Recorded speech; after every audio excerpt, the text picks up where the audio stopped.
পরশুদিন সন্ধ্যের দিকে আমাদের এখানে কালবৈশাখী বেশ ভালোভাবেই এসেছিল। আর তার ফলে এই যে ছোট্ট একটা নান্না মুন্না পাখি ওর বাসা হারিয়েছে। মানে বাসা থেকে হয় ছিটকে পড়ে গেছে বা ওর বাসা ভেঙে গেছে জানি না, তবে ওর ফ্যামিলি থেকেও আলাদা হয়ে গেছে। আর আমরা যখন গিয়ে দেখলাম যে কোনো ডালপালা ভেঙেছে নাকি বাগানের দিকে একটু গিয়ে দেখি, তো গিয়ে দেখলাম একদম মাটির মধ্যে মুখ থুবড়ে পড়ে আছে এই ছোট্ট পাখিটা। তো তখন আমার বড় ছেলে জেদ করলো যে পাখিটাকে ঘরে নিয়ে আসবে। তো পাখিটাকে যখন ঘরের ভিতরে নিয়ে এলাম, দেখলাম একেবারে ভিজে গেছে, আর ভিজে গিয়ে না কাঁপছিল। তখন ভালো করে একটু মুছে মাছে আমার যে ফুল রাখা হয় যে ঝুড়িটার মধ্যে, সেটা এই যে এইরকমভাবে আমার দরজাতেই টাঙানো থাকে। তো ভাবলাম এর মধ্যে একটা কাপড় দিয়ে আজকের মতন রাখি পাখিটাকে। তো আমি ভালোভাবে পাখিটাকে রেখে দিয়েছি, কিন্তু আমার ছোট ছেলে আর বড় ছেলে জেদ করছিল যে পাখিটাকে নিয়েই ওরা রাত্রিরে শোবে। যা হোক করে রাত্রিবেলা ভুলিয়ে ভালিয়ে শুইয়ে তো দিয়েছিলাম ছেলেদের, কিন্তু সকালবেলা ননি স্কুল যাওয়ার আগেই বলল আমি পাখিটাকে দেখব, যদি পাখি থাকে তবেই আমি স্কুলে যাব, আর যদি পাখিটা উড়ে গেছে বা কিছু হয়ে গেছে আমি স্কুলে যাব না। তো সেই মতো আমি তাড়াতাড়ি দেখলাম পাখিটা ঠিক আছে কিনা, দেখলাম পাখিটা একেবারে ঠিক আছে, আর যে ভিজে গেছিলো একদম শুকিয়ে গেছে।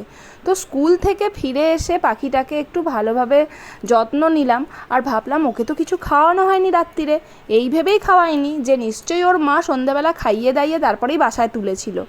তো এখন আমি একটু আটা মেখে নিয়েছি ওকে খাওয়াবো বলে। আসলে বুঝতে পারছি না ও কী খায়। মানে ছোট পাখি, এত ছোট পাখি আমি কখনো পুষিনি, ইনফ্যাক্ট আমি কখনো পাখি পুষিইনি। তো দিচ্ছিলাম আটা, কিছুতেই খাচ্ছে না, মুখ ফিরিয়ে নিচ্ছে। তখন মনে হলো আরে তোকে যে রেস্কিউ করেছে তুই তার মতোই হয়ে গেছি। মানে ননিও খাবার দেখলে মুখ ঘোরায়, আর ননির পাখিও তাই। তবে এই সবগুলো বেশ আমার ছোট ছেলে এনজয় করছিল। খাচ্ছে না দেখে ওর একটাই কথা, বাবাকে বলে দেবে।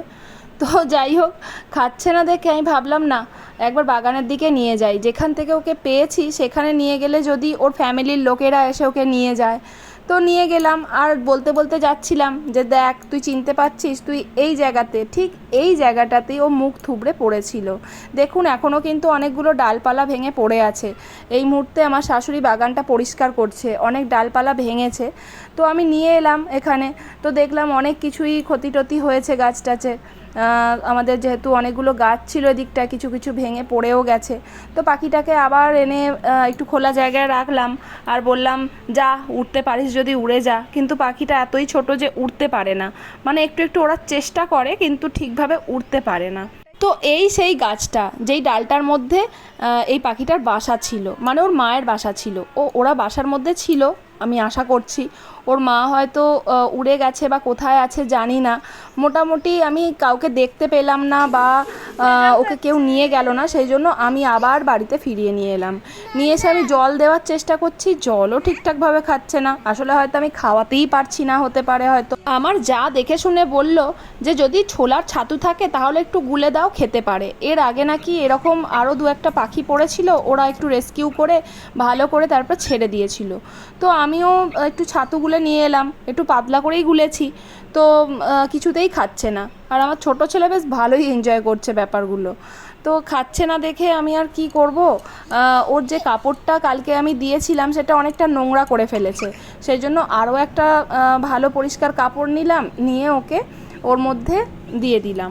দিয়ে ভাবলাম যাই, ওর যে বাসা, মানে এখন যে বাসাটা ওর জন্যে দেওয়া হয়েছে, ওখানেই গিয়ে শুইয়ে দিলাম ওকে। আর ভাবলাম দরজার সামনেই তো আছে, যখন ইচ্ছা হবে ওর ফ্যামিলির লোক এসে ওকে নিয়ে যেতে পারবে, বা ও নিজেও উড়ে যেতে পারবে। তো আমি চান করতে গেছিলাম, এসে দেখছি পাখিটা এই যে উড়ে উড়ে এখানে এসে বসেছে। আসলে ঠিকভাবে তো উড়তে পারে না, একরকম লাফিয়েই এখানে এসে বসেছে।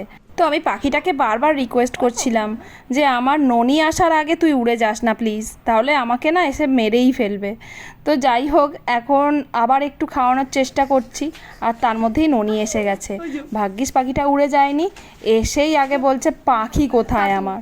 ও আগে পাখিটাকে দেখলো, তারপরে বললো পাখিটাকে নিয়ে আমি একটু খেলবো। আমি বললাম দেখ বেশি চটকাচটকি করবি না, কোথায় কি হয়ে যাবে।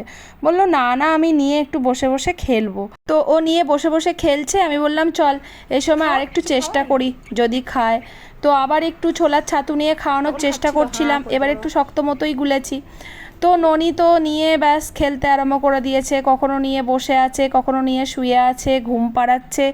ওফ কি বলবো, জামা কাপড় পর্যন্ত ছাড়েনি, কিছু খায়নি, শুধু এই পাখিটাকে নিয়েই বসে আছে।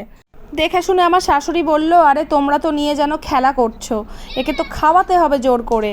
বলে আমার শাশুড়ি বলল, আমি দেখো জোর করে ঠিক খাইয়ে দিচ্ছি। তো যাই হোক, জোর করে হোক যাই হোক, পাখিটাকে অনেকটাই কিন্তু আমার শাশুড়ি খাইয়েছে। খাইয়ে তারপরে আবার একটু জলও খাইয়ে দিয়েছে। একেবারে পাখিটা চাঙ্গা হয়ে গেছে। মানে খাওয়ানোর পরেই, জল খাওয়ানোর পরেই দেখলাম একদম পাখিটা গুটি গুটি পায়ে এদিক থেকে ওদিকে কি সুন্দর লাফিয়ে লাফিয়ে যাচ্ছে। মানে এতক্ষণ হয়তো ওর খিদেই পেয়েছিল, দেখুন কিভাবে এক জায়গা থেকে আরেক জায়গায় যাচ্ছে। তো দেখে বেশ ভালোই লাগলো।